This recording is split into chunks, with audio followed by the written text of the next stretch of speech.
اگر علامت مضارع دور کرنے کے بعد پہلا حروف ساکن رہتا ہے تو این کلمے کو دیکھو، اگر این کلمے مفتوح یا مکسور ہو تو الف الف مکسورہ لگا دیں گے، اس میں حروف مکسورہ لگا دیں گے، جیسے تسمہ سے اسما اور تضریب سے اضرب، اور اگر حروف علت ہو تو جیسے حروف علت کو گرا دیں گے، جیسے کیا تھا، ترمی سے ارمی اور تخشا سے یخشا۔ اگر این کلمہ مضموم ہو تو حمزہ وصل مضموم شروع میں لگا دو، اگر حروف علت نہ ہو جیسے تنصر سے انصر، اگر حروف علت ہو تو اس کو گرا دو، جیسے تدعو سے ادعو۔ اچھا، اس میں کسی کو کوئی اشکال یا کوئی سوال تو نہیں ہے؟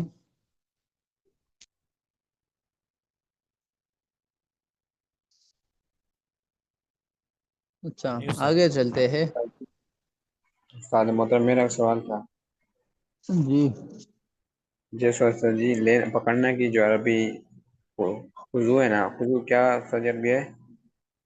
اخذو، اخذو، تو جو ہے نا جب ہم اس کو امر بناتے ہیں حاضر کے لیے تو خود کیوں کر لیتے ہیں ہم، الف کیوں نہیں لگاتے؟ اچھا، یہ تین الفاظ ہیں نا، ایک ہے خذ اور ایک ہے مر اور ایک ہے کل۔ جی تو یہ تین جو ہے یہ خلافی قیاس ہے، قاعدے کے خلاف اس کے شروع دونوں حمزے حذف ہو گئے ہیں۔ قاعدے کے اچھا خلاف جو چیز ہوتا ہے، قانون کے خلاف، اس کو صرفین حضرات شاذ کہتے ہیں۔ مثلا شاذ، آپ کو کوئی قاعدہ ذکر کیا گیا کہ جہاں ایسا ہو تو یہ ہوگا، پھر وہاں کسی جگہ پہ وہ کام نہ ہو جائے تو ہم کہتے ہیں یہ شاذ ہے۔ تو اسی جی طرح یہ تین الفاظ ہیں، مثلا اس میں ایک تأخذو بھی ہے۔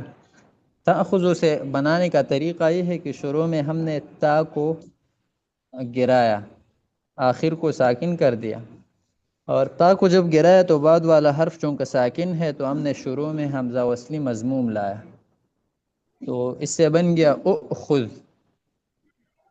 تو اب یہ شروع والے دونوں حمزے ہم نے حذف کر دیے، اخذ میں دونوں حمزے، تو خذ بن گیا۔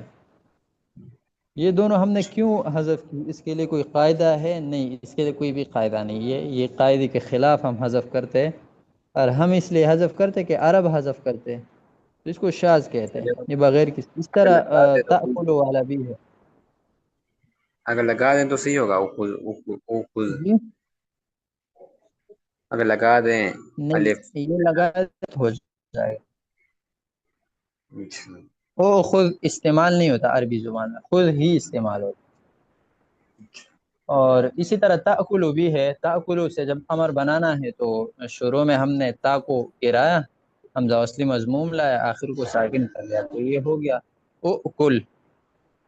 اب قاعدہ تو یہ ہے کہ دوسرے حمزے کو واو سے بدل دے، یہ قانون صرف میں انشاءاللہ آئے گا، او کل کہا جائے، لیکن ہم نے قاعدے کے خلاف دونوں حمزوں کو حذف کر کے کل کہا، کل معنی کھاؤ۔ اور تیسرا لفظ ہے مر، یہ تأمرو سے بنا ہے۔ اب اس میں طریقہ یہ ہے کہ علامت مضارع کو جب ہم نے حذف کر دیا، آخر کو ساکن کر دیا، شروع میں حمزہ وصلی مضموم لایا، تو یہ امر ہو گیا۔ اب قاعدہ یہ ہے کہ دوسرا حمزہ واو سے بدل کے اومر کہا جائے، لیکن ہم کیا کرتے ہیں، دونوں حمزوں کو حذف کر کے مر کہتے ہیں، حکم کرو۔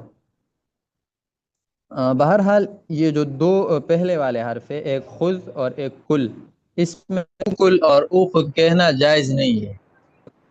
اور یہ جو تیسرا والا ہے مر والا، تو اس میں مر بھی جائز ہے اور او مر بھی جائز ہے۔ اچھا، جزاک اللہ استاد جی، ٹھیک ہے۔ مر کے معنی کیا ہے حضرت؟ مر کا کیا معنی ہے حضرت؟ جی معنی کیا ہے اس کی مر کے؟ مر کا معنی حکم کرو، امر یا مرو سے۔ امر کے۔ اچھا، بہرحال یہ تین الفاظ آپ کے ذہن میں ہوں گے تو بہتر ہے۔ اب آگے چلتے ہیں، فائدہ نمبر 1، جی ہاں، بس یہ 3 الفاظ ہے، اس کے علاوہ سارے الفاظ کے لیے قاعدہ یہی ہے جو ہم نے ذکر کیا۔ فائدہ نمبر 1، امر میں نون جمع مؤنث باقی رہتا ہے اور نون اعرابی گرا دیا جاتا ہے۔ یہ کیوں؟ یہ کوئی ساتھی بتا سکتا ہے؟ امر میں نون اعرابی گرا دیا جاتا ہے اور نون جمع مؤنث باقی رہتا ہے، یہ کیوں؟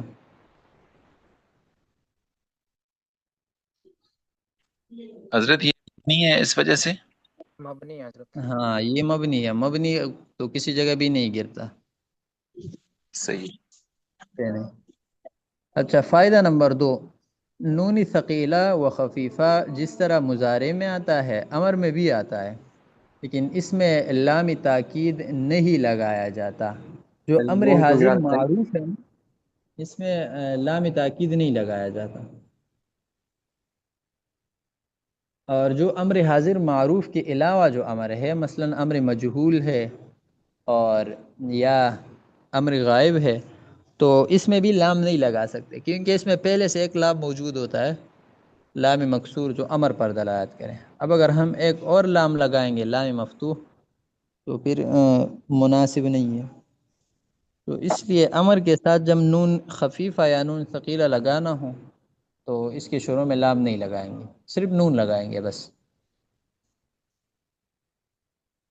فائدہ نمبر 3، لام تاکید مفتوح صرف ہوتا نون ہے لگائیں اور گے، اس کی کوئی مثال؟ جی فائدہ نون نمبر ثقیلہ 2 کی کی مثال،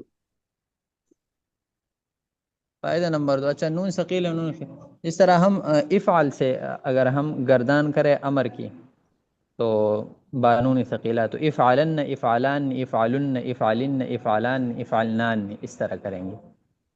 اور لیفعلن، لیفعلان، لیفعلن، اس طرح شروع میں لام تاکید جو ہے نا، لام مفتوح، وہ نہیں لگائیں گے۔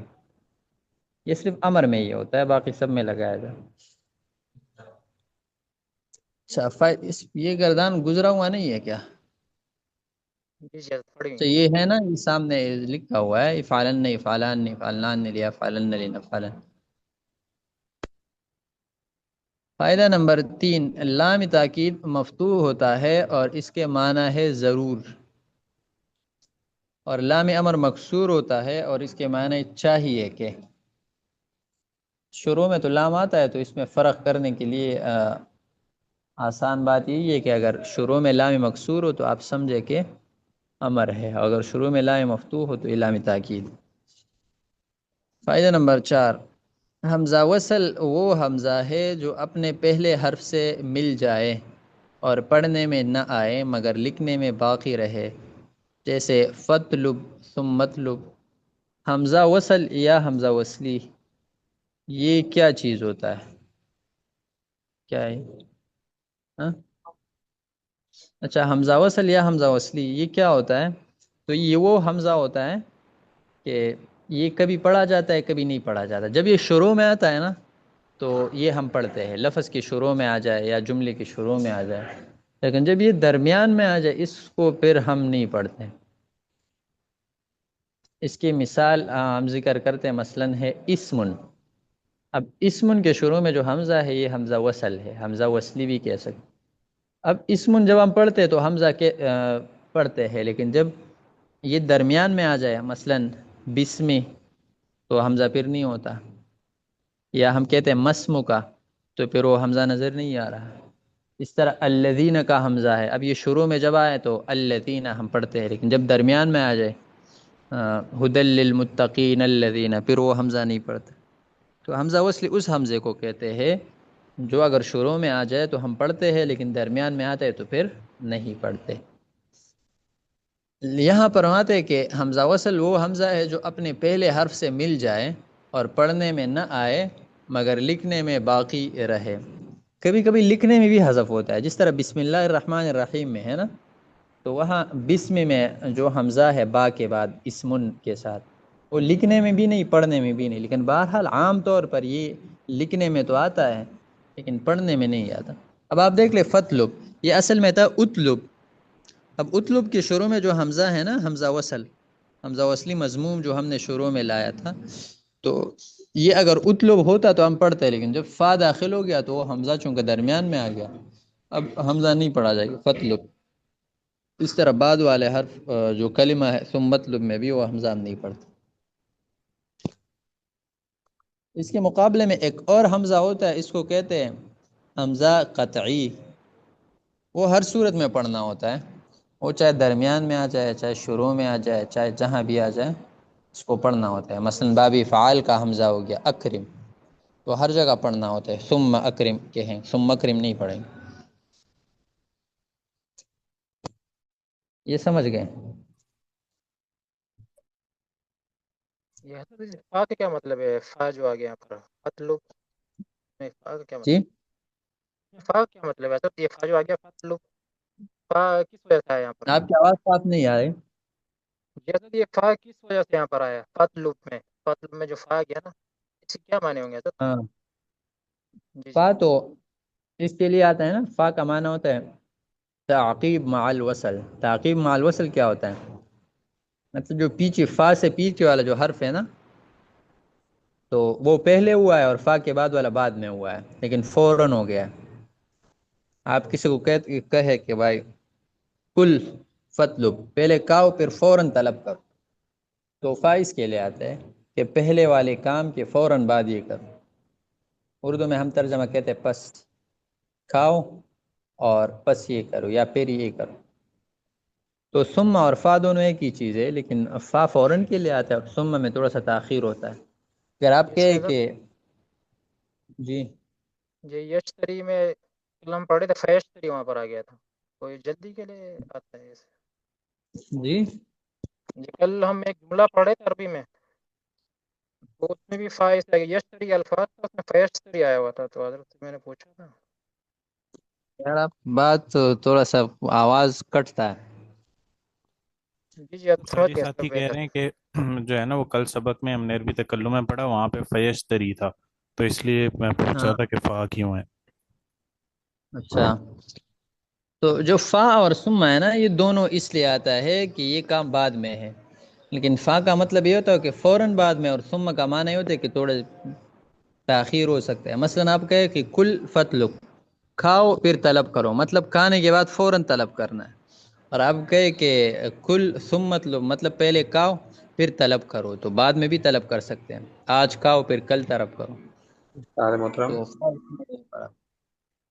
فا کا معنی تو ہو سکتا ہے، جی تو فا کا مطلب تو ہو سکتا ہے، فیقولو تو کہتا ہے. ہاں، وہ تو آپ جگہ کو دیکھ کے اس کے مطابق ترجمہ کرنا چاہیے. ہاں، یہاں کیا لفظ مناسب ہے. اچھا، واحد متکلم کا جو حمزہ ہے وہ حمزہ قطعی ہوتا ہے.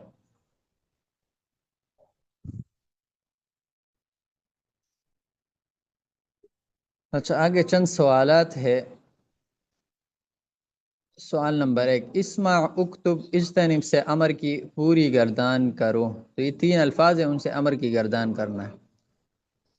امر کی گردان سے کیا مراد ہے؟ امر کی گردان سے امر غائب، امر حاضر، امر متکلم، معروف بھی مجہول بھی. اس طرح امر بانون ثقیلہ اور بانون خفیفہ، معروف بھی مجہول بھی، جو 6 گردانیں آپ لوگوں نے یاد کی ہے، وہ ان 3 الفاظوں میں سے ہر ایک لفظ سے کرنا ہے. لیسمع لیسمع لیسمعوا لتسمع لتسمع لیسمعنا، اسمع اسمع اسمعوا اسمعی اسمع اسمعنا لاسمع لنسمع. پھر لیسمع لیسمع لیسمعوا لتسمع لتسمع لیسمعنا لتسمع لتسمع لتسمعوا لتسمعی لتسمع لتسمعنا لیسمع. پھر لیسمعنا، اور پھر اس طرح لیسمعنا، پھر لیسمعن، پھر لیسمعن. 6 کے 6 گردانیں کرنی ہیں.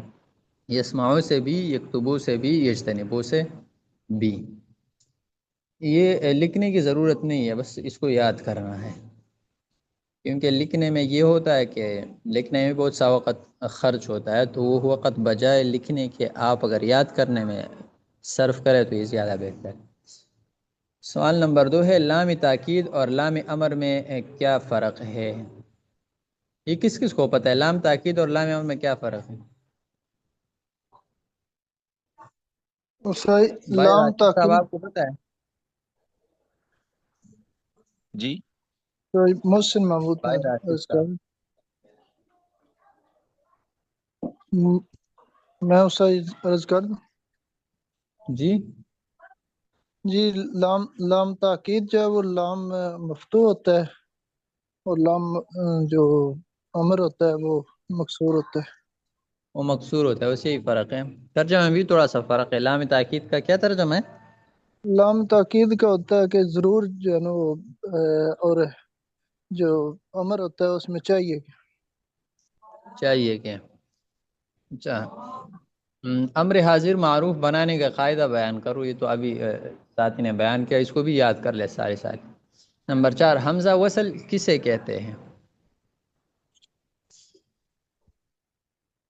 جو پہلے آ حمزہ جائے تو درمیان سب پڑھا جاتا ہے، آخر میں بات درمیان میں ہے تو پڑھا نہیں جاتا سر۔ شروع میں اگر آ جائے تو پڑھنا ہے، درمیان میں آ جائے نہیں پڑھنا۔ پھر آگے ہے فقرات ذیل کے معنی بیان کرو۔ اب یہ لکھنے کا کام ہے۔ لیکتبو اترکو لتعلمن امنعن لیکتبن اعلموا لیمنعن، اترکنان نے اور لیسمعنان نے اور لتترکو۔ یہ جو الفاظ ہیں نا 3 4 5 10، یہ 10 الفاظ لکھ کے پھر بھیجنا ہے۔ اچھا، یہ جس نمبر سے میں نے لنک شیئر کیا ہے نا، تو اس نمبر پہ آپ کا کوئی سوال ہو یا جو کام وغیرہ اسی پر بھیج دیا کرے، ٹھیک ہے۔ وہ جو دوسرا ذاتی نمبر ہے تو وہ لوگ زیادہ میسج کرتے تو بر وقت پھر آپ کو جواب نہیں ملے گا، تو اسی نمبر پہ کر دیا۔ اور سوال نمبر 6، ذیل کے جملوں کو عربی میں ادا کرو۔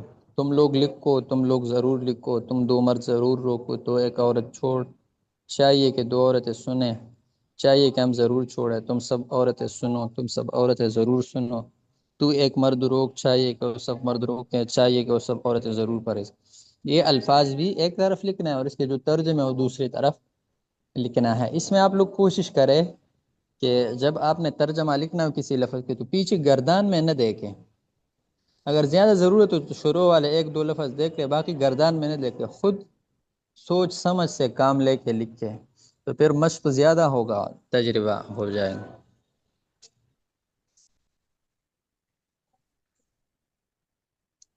ٹھیک ہے انشاءاللہ۔ جی بہتر ہے سر۔ سر یہ تم لوگ کیا ہوگا؟ تم لوگ لکھو۔ تم لوگ جمع ہے نا، جمع مذکر حاضر۔ اچھا،